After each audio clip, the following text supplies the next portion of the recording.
Okay, spring has sprung. Can you see all the beauty? It's a beautiful day. The sun is shining. Kids are outside playing. That we hid from you guys and you never found? It is a great day. All it makes me want to do is do some spring cleaning. I mean, really, we should be out in the sun, right? Because the sun's going to kill the germs, right? So get outside, enjoy that sun, and grab you some health, and then go inside and do your spring cleaning. I'm going to show you how I do mine with the help of a really nice cleaning schedule.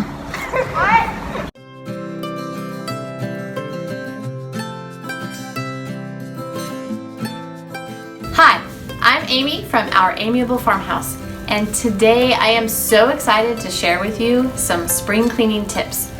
Now, I know like everybody's doing that right now, right? Because with the craziness going on in our world today, we can't go out and have our regular meetings and scheduled play dates or parties or whatnot, and so we're kind of having to be quarantined at home. But now is the perfect time to get all your cleaning done that you want to do around this time of year, because I mean, the sun is shining, spring has sprung.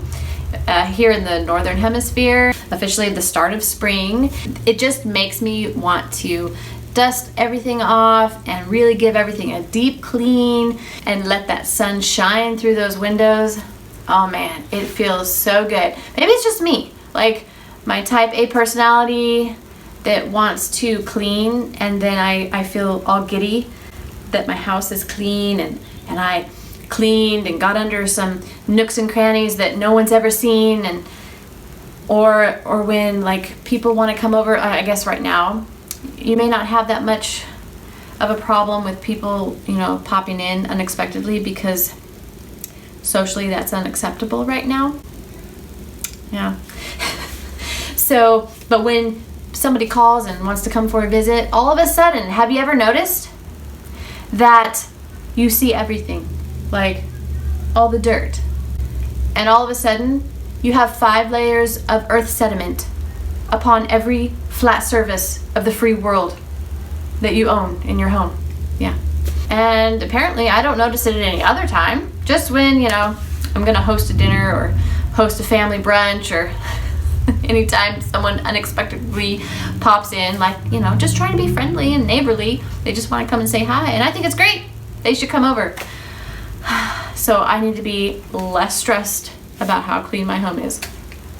So I came up with a very simple plan to help me with a checklist get my house clean room by room from top to bottom every month. Now, I made up this cute little list. It's got, you know, it's pretty, okay? I like pretty things. I hang this up on my fridge.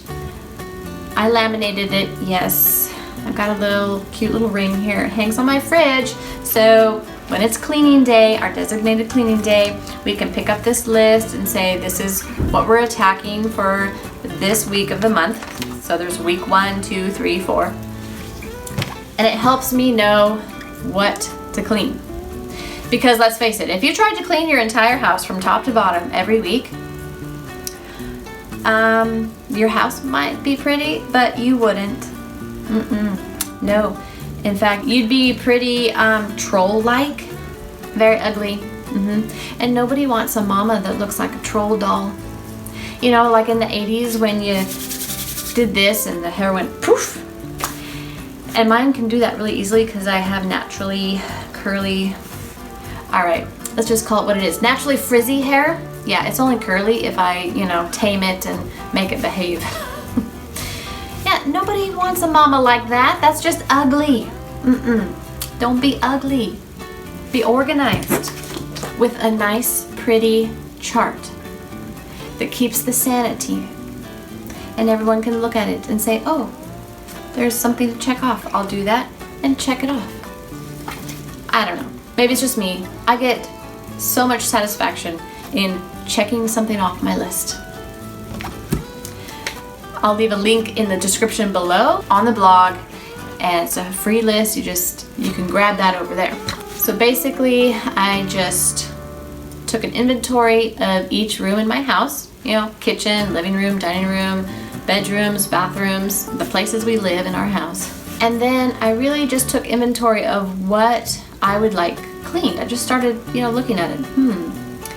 The ceiling fan blades, or the refrigerator, underneath the refrigerator, behind the refrigerator, the stove, all those dust bunnies under the couch, all that kind of good stuff. So I wrote a list, and then I divided all the things up throughout the month so that I wasn't trying to do it all on one day each week. Again, nobody wants to look like a troll.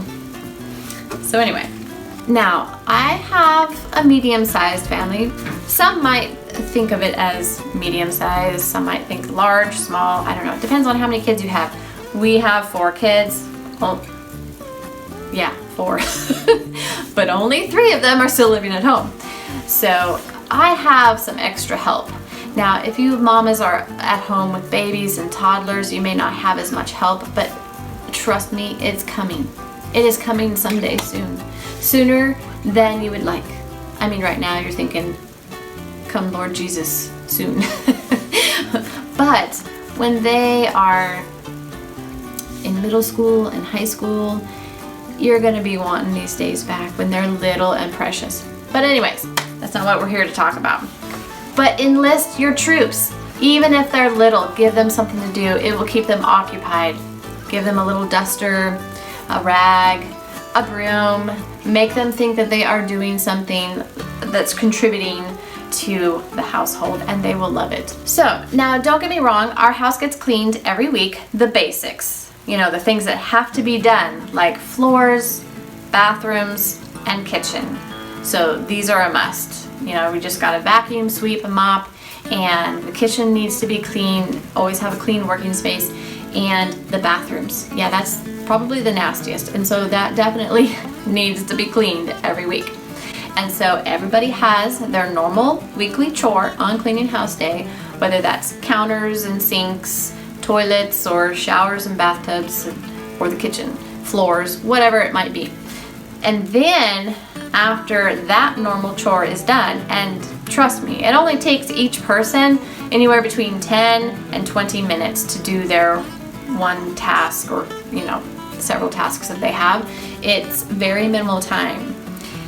And then after that, then we attack the list, where it's broken up by, so like right now we're in week 3 of March, and so our cleaning schedule says to deep clean the bedrooms. And so I will deep clean my bedroom, and then the girls have their own bedrooms to work on. And there's a list to tell us exactly what we have to do, from light fixtures to the dust bunnies in the corner to under the beds, shelving, windows, all that stuff. There's also a little section for outside work that helps us remember to maybe sweep off the decks, clean and wash out the van, things like that. Now, you could totally use this list as to give you some ideas, and then just make it your own for whatever situation and how many rooms you have in your house and what would work for you. And then when you're done, which seriously, we get done like in less than an hour. Again, there's a lot of us helping, so that's a little bit like cheating, I guess. But if you're doing this all on your own, you don't have to do it all in one day either. You could spread it out to multiple days over the week, depending on how much time you have. If you only have 10 or 15 minutes at a time, then you can just check the list, see what it is you can do, and then mark it off. And then attack the rest of the list a little bit later on in the day or later on in the week, whenever you find that you have some extra time on your hands. Now, when I clean, I am only using 3 or 4 basic ingredients that you can find in your pantry to clean my house. My whole house. Like, honestly, you don't need to go out and purchase anything. I mean, bar the, hard water stains, which we do experience from time to time, especially when we first moved in. it had been neglected for quite some time, and so I did have to resort to some nasty chemicals, you know, that little brown bottle rust something or other, rust remover, I don't know what it's called. You can hardly find it anymore, but I think it's, I don't even want to say what it is because I know it's not good. But you know, it took off the hard water stains, the orange ring around the yeah. But if you keep on it regularly, keep a weekly cleaning schedule, I find that it's not hard to keep those stains at bay. Now if you have teens like I do and you don't inspect what you expect from them, yeah, guilty. So there might be, you know, some reconditioning, reteaching of how to properly clean the bathroom, and then you might have some stains that you have to remove. Yeah. So if you're lucky and there's just a ring, a good old pumice stone, like I had to use in this for today's video. I was trying to show you how my cleaners work. It's time to teach how to clean the toilet properly, because yeah, that's unacceptable. Yeah, I just showed you that was a little embarrassing for me, but that's living on hard water, well water, and that's what a little bit of neglect looks like. Maybe a week or more, because beauty number, I'm not going to mention who. And so I'm going to let her film and how this homemade soft scrub toilet cleaner, all around, you know, good for your bathroom cleaner, works on stains like this. And so let's get to it.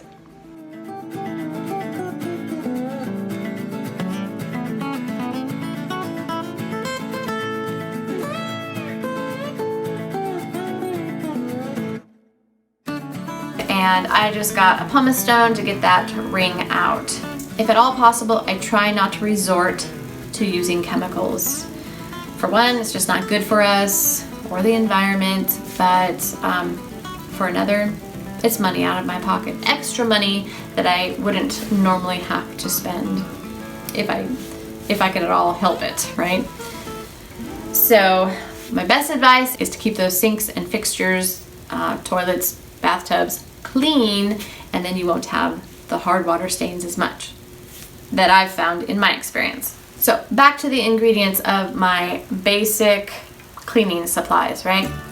I use water. Now that's a no-brainer.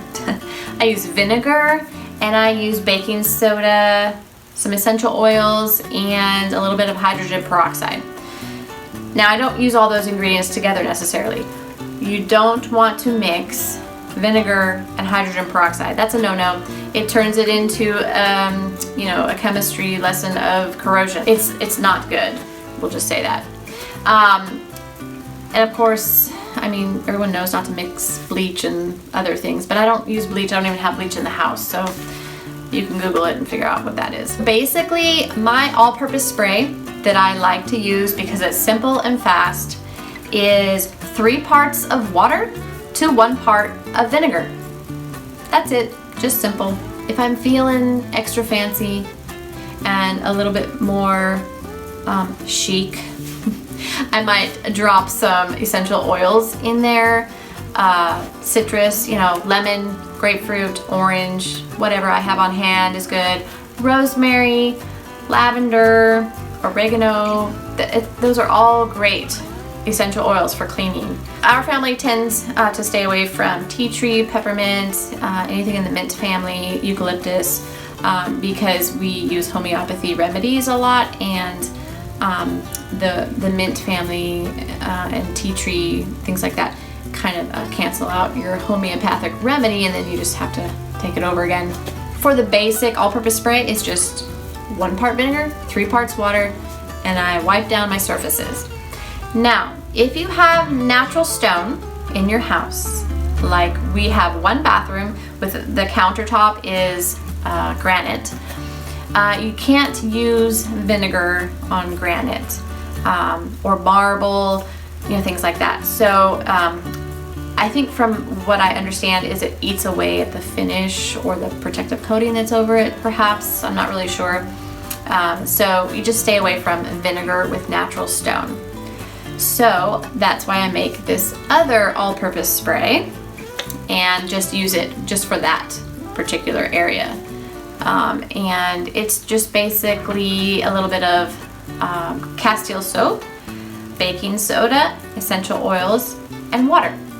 And that's it. Now you can find these recipes on my blog. I'll leave a link below and you can look those up. Super simple, really easy. The third product I like to use is just a basic homemade soft scrub. All it is baking soda, a little bit of Castile soap, and some essential oil, and a little bit of hydrogen peroxide. And it works great. Like, I'm telling you, soap scum has got nothing on this bad boy. This soft scrub, it should be called bad boy scrub. I don't know. It's great at cleaning out the toilets, your sinks, bathtubs, showers. It's wonderful. And so simple, so frugal. So for my family, I found what works best is to pick a day of the week when we're all home and it fits our schedule to have house cleaning day.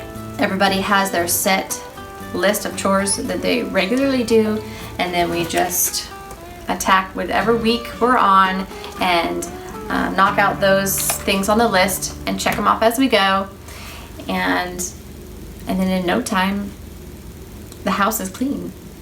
And my vinegar all-purpose spray, just the simple 1 part vinegar to 3 parts water, that works great to wipe down all your surfaces except natural stone.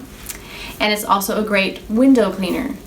It cleans the mirrors and windows like nobody's business, no streaking left behind. You use a good cotton cloth or microfiber. I really like microfiber towels.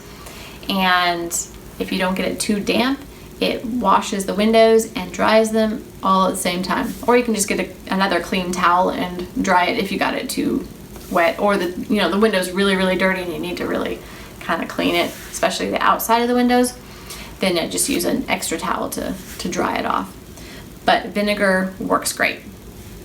Well, thank you so much for joining me today. I hope you learned something new, and I hope that you'll find this schedule helpful in managing your house cleaning needs.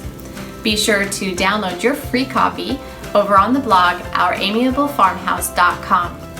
If you're new to my channel, welcome and thank you so much for coming by. Please hit that subscribe button and bell to be notified each week a new video goes live.